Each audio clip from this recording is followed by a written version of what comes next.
Hello mga ka-FB friends, magandang araw at sa patuloy na nagsusubscribe sa ating YouTube channel. Salamat sa inyong pag-subscribe, salamat sa patuloy ninyong panonood at pag-share. And ngayong araw na to, we're moving towards the last part of our February series, Pag-ibig series, and we're going to talk about myths about love. Ano ba yung mga misconceptions? Ano ba yung mga maling pananaw tungkol sa pag-ibig? And today we're going to have our 4 myths of what love is not.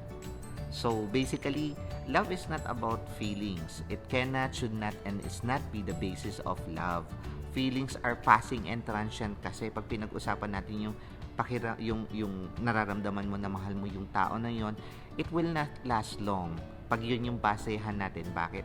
Because as we grow older, we move into a different level, a different meaning of love. Basically, love at first is actually love based on emotion. Yung kailangan pag gumigising ka, feeling mo electrocuted ka pag nakikita mo siya, kinikilig ka palagi. That's love based on emotion. But as time passes by, nagbabago yung pananaw natin sa pag-ibig.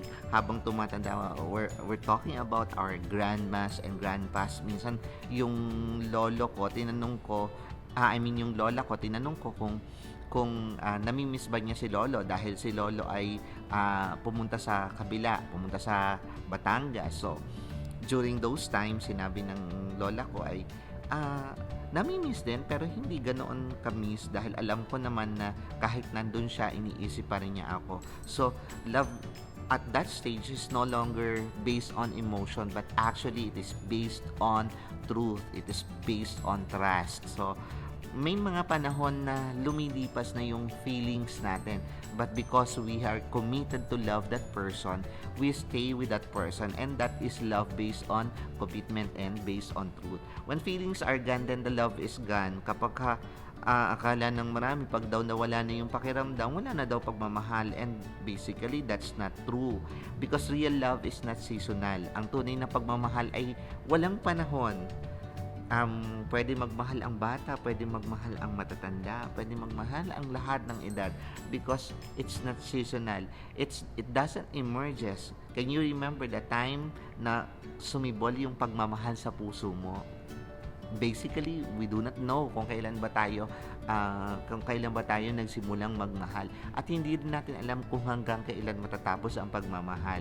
It doesn't die off or it doesn't change. So number 1 sa ating myth, love is feeling. Basically, it's a misconception na ang pagmamahal ay patungkol may kinalaman sa pakiramdam because the world say that love is a feeling, but God says love is a decision. Decision natin na tayo ay magmahal. Decision natin na tayo ay masaktan kapag tayo nagmamahal. And those are part of our knowledge na kahit anong mangyari, dahil dinesisyon na natin, gagawin natin. We're committed into coming out with loving that person. And basically, the definition of commitment, it's regardless the temperature of your heart, you will love the person. Ibig sabihin, mainit man o malamig man ang pakiramdam mo doon sa tao na yun, mamahalin mo pa rin siya because you're committed to love that person. Number 2, love is sex. Magkaiba yung pag-ibig at magkaiba yung sex. Basically, dapat pag nagmamahal tayo, pinaiiral natin yung utak na nasa itaas, sumunod yung ating puso, at huling-huli yung puson. Huwag po natin pagbabalik-balik ta rin yun. Utak, para mag-isip, logically, rationally, and then puso, yung ating emotion, kaysa sa ating puson. Ayan. So, a couple having sex outside marriage in order to prove their love to one another only shows how little that love to one another. So, pag sinabi natin ang basehan natin para masubok natin, matest natin yung love natin sa isa't isa, ay pumasok tayo dun sa kasalanan ng pagtatali.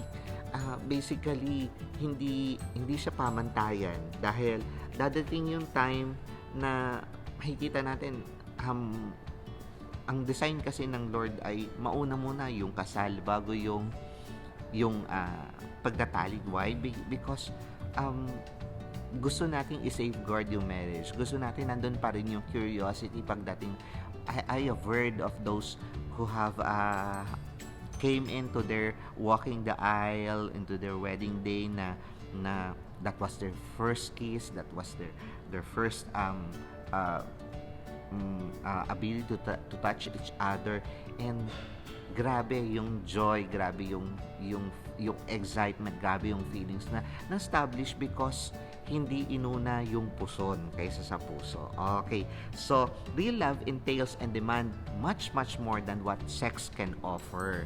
And loving is all about patience, communication, and it's all about that. Hindi lang ito patungkol dun sa laging tuon ng ating mind na pag nagmamahal kailangan may sex agad. Okay, number 3, love is out of control.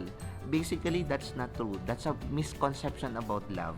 Because, and actually, this is the common misconception among young people na pag nagmamahal sila, nawawala na, hindi na nakapag-aral, hindi na nakakapag-isip, hindi na nakakapag-attend sa klase kasi parang pakiramdam nila nababaliw sila. And we cannot use love or the feeling of it as a justification for being irresponsible or careless. It is a choice to be in or out of love.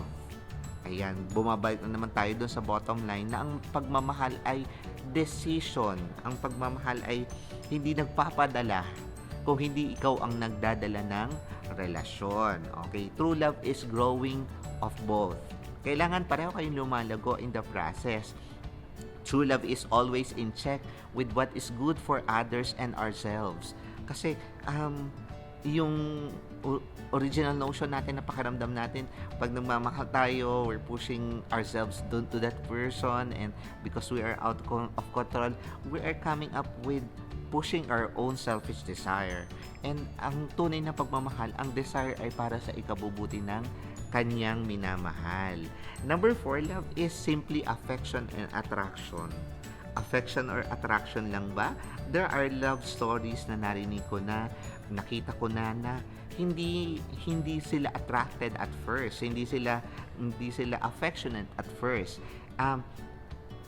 Yung affection and attraction doesn't play a major role in sustaining a relationship. It may die down or completely disappear when the person changes. Kasi yung reality na ang beauty faded away. Habang bata ka, pogi or maganda ka, pero as time passes by, mangungulubot ang balat, magkakaroon ng mga flaws sa ating itsura. And so, we do not love based on affection. We do not love based on attraction. Affection is a way of displaying fondness, but it is not at all. It's not all in all. Hindi itong affection kasi there are times mahirap yung sitwasyon, mahirap yung relasyon na pinagdadaanan nyo, at merong mga disagreements among you, and you cannot show that affection. So, kapag ang basehan natin ng pagmamahal ay yung affection na nararamdaman natin sa isa't isa, then it is not. Number 4, love is blind. Hindi totoong blind ang pagmamahal dahil ang tunay na pagmamahal nakakakita ng malinaw na malinaw. Dapat nagagawa natin tanggapin ang mga flaws ng isa't isa, and we love unconditionally. We block reality with our minds when we say love is blind. We become blind to the faults and limitation of the other person. While actually true love is able to see and understand and accept. Okay, it allows us to see the other person in all honesty, and it teaches us to accept the totality of his character and being faithful to her. Para bang pag nagmamahal tayo, other might see na crack yung egg, other might see na merong flaws siya, and to us, we also see that, but we accept na merong flaws yung tao. Before marriage, actually, you have all the choice kung gusto mong tanggapin o ayaw mong tanggapin. But you know what? When you are inside the matrimony, when you are already married, you need to accept the fact that whoever that person na pinakasalan mo, yung sinasabi ko that on the first night, natuklasan mo na nahahati pala ang katawan niya, na ang lakas pala niyang humarok sa gabi, you just need to accept that person kasi binded na kayo. Pero kung kayo ay in the process of just knowing and discovering each other, you actually have all the choice after seeing that through the eyes of love, parang hindi mo siya kayang pakasamahan, hindi mo siya kayang mahalin, then you leave the marriage. Basically, you leave the relationship. Sorry, it's not the marriage, it's the relationship. Ang tunay na pagmamahal kasi ay pagkikita ng mga puso. Okay, yung word na intimacy, pag minis-spell mo, ang ibig sabihin ay into me see. Okay. Sa loob ko, tingnan mo. Makikita mo yung laman ng aking kalooban. At pagkatapos makita yung kalooban ko, tatanggapin mo ba ako? When you come up with the acceptance, then that is love. Okay. So, kailan ba natin kino-consider yung moving out to nun sa relationship, yung the moving into the relationship. Kailan ba natin sineseryoso ang isang relasyon, na makikipagrelasyon tayo dun sa isang tao? Kapag nakita natin yung possibility na siya yung babae o siya yung lalaki doon sa altar na kasama mong luluhod at manunumpa ng pagmamahalang wagas. So hopefully may natutunan tayo ngayong araw na to mula sa mga wisdom mula kay Teacher Bess, and natutuwa po ako sa patuloy po ninyong panonood, pagsuporta, pagko-comment at pagre-request ng mga topics na gusto po nating pag-usapan dito. And sana po ay yung mga natutunan natin ay gawin natin. Let's put everything into action dahil ang pagmamahal napakasarap po niyan. It gives us the feeling of accomplishment, the feeling of being significant to the world where we live in. Okay? So maraming salamat po, and patuloy ko pong sinasabi, the best is yet to come. Bye!